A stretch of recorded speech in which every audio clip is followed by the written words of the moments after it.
He took the injured tiny alien girl home, then found out it was a marriage ritual. The desert night was quiet, except for the whisper of wind sweeping over the barren rocks. James Carver leaned against the side of his rusted off-road truck, sipping tepid water from a dented canteen. He had been traveling alone for weeks, mapping unexplored stretches of land, when something strange flickered against the horizon. It wasn't a star. Stars didn't fall. With a shiver of instinct, James climbed back into his truck and steered toward the streak of silver that had burned across the night sky. It led him to a shallow canyon, its jagged walls glowing faintly as if kissed by starlight. And there, crumpled among the stones, was a figure, small, fragile, and unlike anything he'd ever seen. She couldn't have been taller than his knee. Her skin shimmered like moonlit glass, pale blue with veins of silver. Tiny translucent wings lay torn against her back, fluttering weakly as if they wanted to escape her broken body. Her eyes opened when he crouched beside her, eyes too large for her face, glimmering pools of violet. James's heart kicked in his chest. "Easy there," he murmured, as if speaking to a wounded bird. "I won't hurt you." The little creature trembled, trying to push herself away. But the effort sent her collapsing again. Without thinking, James slid his hands under her weightless body and lifted her. She was warm, softer than silk, and he could feel the faint thrum of her heartbeat against his palms.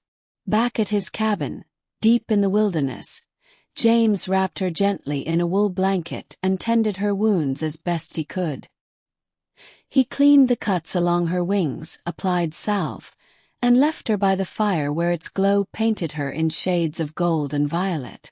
For hours she slept. When she finally stirred, she blinked up at him, whispering in a voice like bells underwater. The words were foreign, but the tone, pleading, vulnerable, needed no translation. James offered her water in a small cup. She accepted, sipping delicately, her tiny hands shaking. Then, to his surprise, she leaned forward and pressed her forehead against his palm. He froze. The gesture felt deliberate. "Don't worry," James said softly. "You'll heal. I'll keep you safe." Days passed. The tiny alien grew stronger, though she never left his side. She followed him around the cabin, watched curiously as he chopped wood, and even mimicked him by dragging a twig in her small arms as if it were an axe. At night, she curled close to him by the fire, her eyes reflecting the flames like galaxies. Her language remained a mystery, but she found ways to speak without words. She touched his chest when he was troubled, tugged his sleeve when she was hungry, and chirped a sound like laughter when he made mistakes. Slowly, James began to feel something blooming inside him. Something protective, something dangerously close to affection. One evening, under the vast wash of stars, she approached him with surprising determination. Her wounds had nearly healed. Her wings fluttered softly in the cool air. In her tiny hands, she carried a shard of crystal that glowed faintly. She placed it on his palm, then pressed both her hands over his. Her violet eyes locked onto his, unwavering. Then she whispered a single word, clear and soft as falling rain. "Bond." James frowned. "Bond." She nodded earnestly, touching her chest, then his. "Bond." The crystal flared in his hand, releasing a warmth that seeped through his skin, straight into his chest. A sudden rush of vision swept him. An alien world of silver forests and radiant skies, tribes of her kind gathered in circles of light, each pair joining hands with a crystal between them. Marriage. Union. Life shared. James staggered, nearly dropping the crystal. "Wait," he whispered, stunned. "You mean, this is a wedding ritual?" The little alien tilted her head, smiling shyly, as if proud he had finally understood. She pressed her forehead against his again, closing her eyes. The revelation sent James reeling. Had he, in saving her, accepted something deeper? Was she offering him her future? He lay awake that night, staring at the beams of the cabin ceiling, the crystal glowing faintly on the table. The world outside was vast and empty, yet here in his cabin something had taken root, something sacred. By morning, he found her waiting by the door, wings trembling with nervous energy. She pointed at the crystal, then at him, then at herself. Her eyes searched his with such hope that it cracked open a place in his heart he hadn't known was locked. James knelt, lowering himself so their eyes were level. "If I take this bond, it means I'm yours, doesn't it?" She didn't speak, only nodded, her tiny hands clutching his fingers. His throat tightened. He thought of his years of loneliness, of empty roads and hollow nights.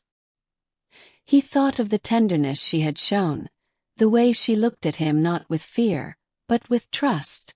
James picked up the crystal. Then, "I accept." The moment he spoke, the crystal burst with light, enveloping them both.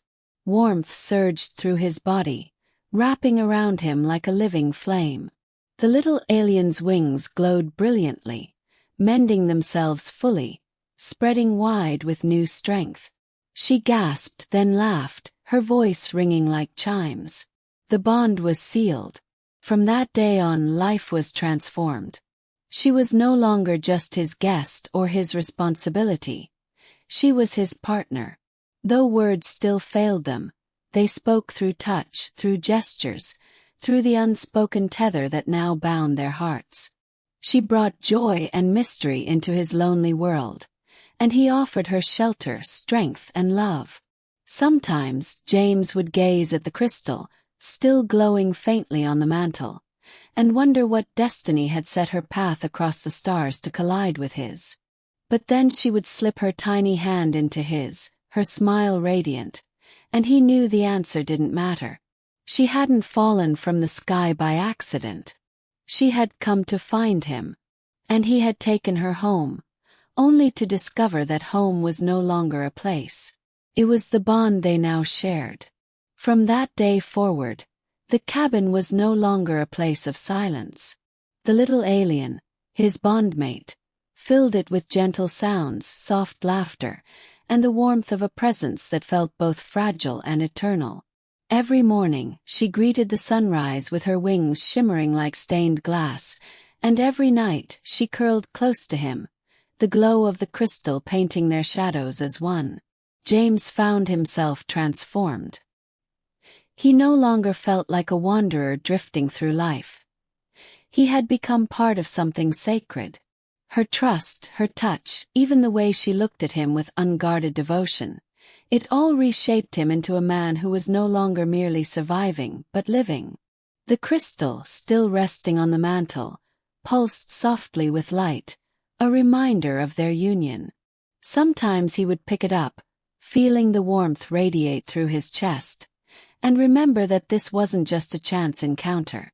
It was destiny woven across galaxies, binding two lonely souls together. One evening, as the stars stretched endlessly above them, James whispered, "You didn't just fall from the sky. You were sent."